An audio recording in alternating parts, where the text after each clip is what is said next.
Now, if I asked you to sell me this pen, what would you say? Would you talk about its features, its benefits, the story, the brand behind it? But, in reality, it's really just a pen, right? You can find many other pens that are cheaper and do the exact same thing. So the big question that everybody has is, how do you sell this pen? Hey everybody, what's going on? It's Patrick Dang here. Now in this video, we're gonna show you how to sell this pen and really learn how to sell anything to anybody. Now this is going to be especially valuable for you because if you feel like you are in a competitive space selling something that other companies are pretty much doing the exact same thing or similar things, then I'm gonna show you how you can differentiate yourself from everybody else. And by the end of this video, you're gonna have a 3-step framework to essentially sell this pen and basically sell anything to anybody. Now before we go ahead and get started, make sure you leave this video a like because every like does help this channel grow as it's a new channel. And if you want to get weekly new sales training videos every single week, go ahead and hit that subscribe and notification bell. Again, this is a brand new channel, so every single like and subscribe really does go a long way. So with that said, let's go ahead and get started. Now, when it comes to actually selling this pen, the first step we have to actually go through is identifying your ICP, your ideal customer profile. So what exactly does that mean? Now, to break down a ideal customer profile in its simple form, all you really have to do is answer 2 questions. Who is this for and why should they buy, right? So in the case where you're selling a pen, who do you want to sell this pen to and why should they buy this specific pen? To be fair and give a little context, there's no salesperson who's out there selling 1 pen at a time for 50 cents, right? Because that doesn't make any business sense to pay a salesperson to sell 50 cents pen. So obviously, if you're selling a pen to somebody, you're probably selling something that's a little bit more luxurious, right? And sometimes these luxurious pens can cost hundreds of dollars or even more. So in that case, if you are selling a pen that's a luxurious pen that let's say is $500, right? You want to answer 2 powerful questions when identifying your ideal customer profile. Who is this for and why should they buy? Now, would they buy a pen because it necessarily writes better? Most likely not, because if you can buy a $1 pen, it could write just as fine or just as good as a $500 pen. So that's obviously not the reason for why someone would buy this kind of pen. And most likely when people are buying more luxurious pens, it's for other reasons, emotional reasons, right? Same exact reason for why people buy Rolex watches or Chanel bags. Now, there can be a lot of emotional factors for why someone would buy something like a Rolex watch, a Chanel bag, or even a luxurious pen. So it's our job as salespeople to identify why exactly people are buying so that we can communicate this message to our customers. So in the case of selling a pen, right, you could say, okay, who are the people that actually need a nice pen? So it could be salespeople who meet customers face to face, or maybe real estate agents who do deals, right? And the reason for why maybe a salesperson or a real estate agent might want a nice pen is because they want to take it out before they sign any type of paperwork or when they're meeting with the client so that it builds trust and confidence with the customer and the customer is willing to do business with this person, right? So that's one application of your ICP. So no matter what you're selling, whether it's a pen or a watch or a bag, you really need to understand who you're selling it to and why exactly they should buy. And if you're selling something like a pen, most likely they're buying more for an emotional reason versus an actual utility like just simply writing. Okay, so now that we understand your ideal customer profile, right? Who is this for and why they should buy? The next step in selling this pen or basically selling anything is to qualify the prospect, okay? Now again, a prospect is somebody who may be a fit for your product or service and you're trying to see whether or not they should buy or not, right? And so our job as sellers is not necessarily to sell something to somebody, it's actually to help the person buy. And to do that, we have to first qualify them. Now, there are many different ways to qualify a customer depending on what you are selling, but the 2 main questions that you absolutely have to answer is this. Number 1, do they have the money to buy whatever it is that you're selling? So in the case of selling a $500 pen, are you selling this to somebody that actually has the money? Because they may want it, but if they can't afford it, they can't buy it. You get what I'm saying? The next qualification criteria is going to be desire, right? Is there a reason for why someone would desire a luxury pen like this? And really, desire stems from pain and pleasure. So does this person experience a problem and do they want to gain in some way? Now, I'll go ahead and give you an example, okay? So let's say a real estate agent is starting up, maybe they're 1 or 2 years into their career, and maybe because they just started out, they're entering the high-end homes market, they're lacking a little confidence because this is the first time maybe they're selling $1 million house and they're afraid that their clientele may not take this person seriously, right? So this person has a really big problem, which is how do I build trust with my clients so that they can trust me to help them buy and sell real estate. So the desire is to solve that problem and get to a point where other people trust them, right? That's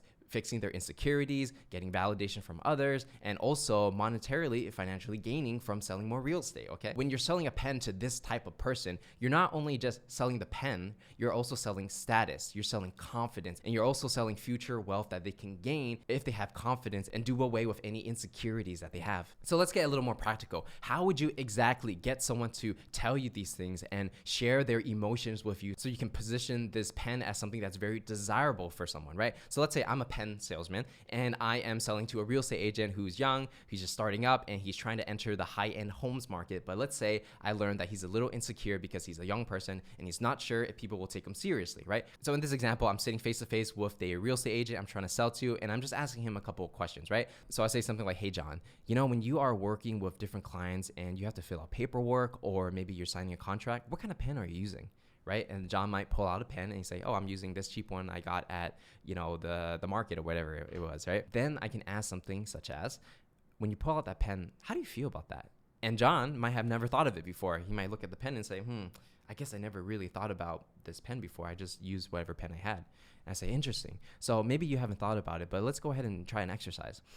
When you pull out this pen, you don't think much of it, but what do you think your clients think of you when you pull that out? And then John might say like, that's a really interesting point. I guess I never thought about what my clients thought of me, right? And then I could say another question like, okay, but don't you think that it kind of matters what they think of you because they're trusting you to buy and sell their home? And then John might say, wow, that's actually a good point that I never really thought about. Then I could dive a little bit deeper, right? So if I know that John's working with higher end clientele and he's young, I can say something such as, hey John, I know that you're young and you're working with really high end clientele. I'm just curious, do you ever feel like maybe they don't trust you as much because you're a little bit younger? How do you feel about that? And then John might say like, yeah, I'm young and I'm not sure if they trust me. They want to go with a veteran, blah, blah, blah. He starts talking and talking and talking, right? So now that I'm asking these questions and I'm trying to relate these questions to the pen, and I'm trying to show that his customers don't really trust him because he's a little young and he needs to find a way to help boost his credibility and build that trust so that he can actually close his business deals, right? So now we're getting into desire, where I'm positioning the pen not only as a way to write, but then I'm setting it up so that it's going to be the solution to all his problems. So if John really cares about how people perceive him, then buying a pen makes a lot of sense. Similar to a Rolex watch or a Chanel bag, people who buy it not only like the actual product, but of course they're most likely going to care about how people perceive them, right? They wear a nice watch and people, oh, that's so cool. Or they have a nice bag. Oh, that's great. You must be very successful, right? And people actually do care about these things. So now we're going to move into the next stage, which is transformation, okay? So first we have the ideal customer profile, understand who your customer is, why they should buy. Then we go into qualifying the customer, understanding whether or not they're a good fit for what you're selling, right? Because if not a fit, you shouldn't be selling it to them. So the two main questions you got to answer is, do they have the money? Yes. And then number two is, do they have any desire, right? Is there an emotional need for them to buy the pen? And let's say it's yes, okay? So the next part in how you actually sell the pen is you don't sell the pen, you sell a transformation. People don't like to buy nice to haves, they like to buy transformations, right? So if I sold this pen and I say, hey, John, you should buy this pen because when you buy it, people are going to look at you and they're going to trust you, they're going to have confidence in you, and you're going to make a lot more money, right? John might be thinking, okay, that makes a lot of sense, but $500, it's nice, but it's just a nice to have. And he's not going to buy it, right? So instead of selling the actual pen, you're selling the transformation on how the pen can transform his life and make his life totally better, okay? So I'm going to give you an example of, let's say, how I would pitch this pen knowing John, and he's a real estate agent who's young and not very confident in himself and moving into the high-end market, right? Very contextual here, but let's go ahead and use that example so I can show you exactly how I can sell transformation. Let's say we had a conversation. I asked John a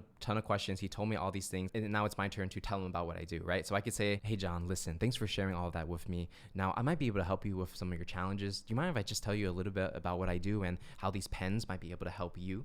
And John might say, yeah, sure, why not? Then I'll go into my pitch. So I'll say, okay, listen, John, one of the most powerful ways to influence somebody is actually to influence their subconscious, right? You don't want to be this young real estate agent peacocking and trying to show everybody how great you are. You want to do it nice and subtly and influence their subconscious. So when people meet you and they interact with you, automatically in their head, they're going to think, wow, I trust this guy. I trust him to buy and sell my homes, and I want to do business with him. I like him. Here's a possible way you can do that in a subtle way, right? Every time you meet with a client, there are going to be opportunities for you to write, whether it's getting their information or maybe it's to actually sign the deal. And every time you get to that point, what you're going to do is you're going to pull out this pen and they're going to see how nice it is, okay? Now, nobody's going to say anything about the pen.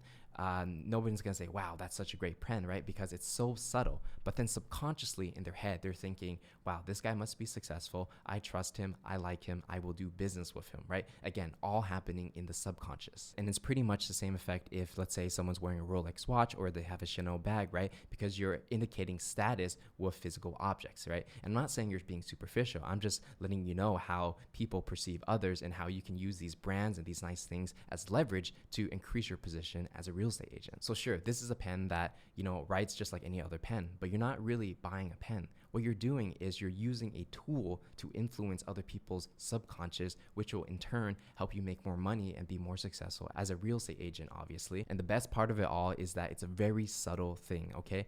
You're not screaming out you're better than everybody else. You're just pulling out a pen, writing things down, but subconsciously you're building authority and building trust with others. So with that said, what do you think of that, John? And John might say like, wow, that's actually really interesting. I never thought of it like that, right? And you continue the conversation, handle objections and things like that. I'm not really selling a pen, right? I'm selling confidence, I'm selling future success, and I'm really selling transformation. I'm helping John transition from a mediocre real estate agent into the high-end real estate agent he wants to be. And now a pen is not magically going to get you there, but it's a tool that you can use on a daily basis that will actually help you get to where you want to go. So again, I'm not selling a pen, I'm selling transformation. Now to put all these lessons together, right? Number one, we first identified the ideal customer profile. Who is this for and why should they buy? Okay. Now, number two is qualifying the prospect. Do they have money to actually buy your thing, which is the pen? And do they have any type of emotional desire to actually purchase it, right? Whether it's selling confidence, helping them deal with insecurities, whatever it is, no matter what your sell is, people are always going to buy emotionally and they justify logically, right? So that's number two, you qualify the prospect. And number three, you're selling a transformation using whatever it is you're selling, whether it's a pen, a watch, or bag, or whatever it is, and you're helping that person realize that by purchasing this certain product, it's going to help transform their life for the better. And with that, those are going to be the 3 simple steps to sell this pen and really sell anything to anybody. Now, if you like this video and you learned a little something, go ahead and leave a like because every like does help, and go ahead and subscribe if you want to see new sales training videos every single week. And one last thing, in the comments, go ahead and leave your #1 sales challenge. Again, in the comments, go ahead and leave your #1 sales challenge, and I'll do what I can in future videos to help you solve those challenges and answer those questions. So with that said, once again, my name is Patrick Dang, and I'm gonna see you guys in the next one.